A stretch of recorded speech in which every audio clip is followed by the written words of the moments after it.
Buenos días, familia, traten de no ser curiosos. ¿Alguna vez han sentido esa extraña mezcla de curiosidad y miedo al pasar frente a un edificio abandonado? Esa sensación de que las paredes guardan secretos, de que si te quedas en silencio el tiempo suficiente, podrías escuchar los ecos del pasado. Pues en Durango, México, existe un lugar que lleva esa sensación al extremo. Un lugar conocido por los locales no por su nombre original, sino como el Hospital del Horror. Y no es una exageración. Todo comienza a principios del siglo XX. Durango, como muchas otras ciudades, necesitaba un hospital psiquiátrico moderno. Y así, con grandes esperanzas, se construyó este imponente edificio. Prometía ser un santuario para aquellos con la mente fracturada, un lugar de sanación y cuidado. Durante sus primeros años cumplió su propósito, o al menos, eso es lo que decían los reportes oficiales. Pero poco a poco, la fachada de benevolencia comenzó a desmoronarse. Empezaron a circular rumores, historias susurradas en voz baja en los mercados y cantinas. Hablaban de pacientes que entraban por su propio pie, con problemas menores, y que nunca más volvían a ser vistos en su sano juicio. Hablaban de tratamientos que sonaban más a tortura que a terapia, electrochoques brutales sin anestesia, lobotomías experimentales y el uso de la caja, un ataúd de concreto donde encerraban a los pacientes más difíciles durante días. La figura central de estas historias de terror era una enfermera. Nadie recuerda su nombre real, solo su apodo, la Planchada.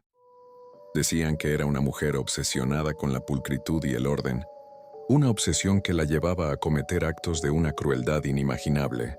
Se deleitaba en el sufrimiento de los pacientes, aplicando castigos severos por la más mínima infracción. Si una cama no estaba perfectamente tendida, si un paciente lloraba demasiado fuerte, la Planchada se aseguraba de que aprendieran la lección. La leyenda cuenta que su crueldad finalmente se volvió en su contra. Una noche, un grupo de pacientes llevados al límite de la desesperación se rebelaron. La acorralaron en la lavandería, el lugar donde pasaba horas planchando uniformes con una precisión maniática. Lo que pasó exactamente esa noche se pierde entre el mito y la realidad. Pero el resultado fue el mismo. A la mañana siguiente encontraron a la enfermera muerta, con quemaduras terribles por todo el cuerpo, como si la hubieran presionado contra las mismas planchas calientes que usaba para torturar. El hospital nunca se recuperó de ese escándalo. La violencia, la locura y la desesperación se habían impregnado en sus muros. Eventualmente, en la década de los 60, cerró sus puertas para siempre. Pero eso no significó el fin de la historia. Significó el comienzo de la leyenda. Hoy, el edificio sigue en pie, una carcasa vacía en medio de Durango. Quienes se atreven a entrar por la noche, los exploradores urbanos y los cazadores de fantasmas, cuentan historias que te hielan la sangre. Hablan de escuchar gritos desgarradores que parecen venir de ninguna parte.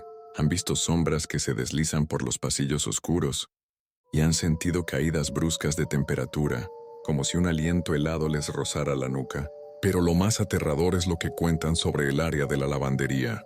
Dicen que a veces, en el silencio de la noche, se puede escuchar el siseo de una plancha de vapor y ver una figura de mujer, vestida con un uniforme de enfermera impecablemente blanco y almidonado, que vaga por los pasillos.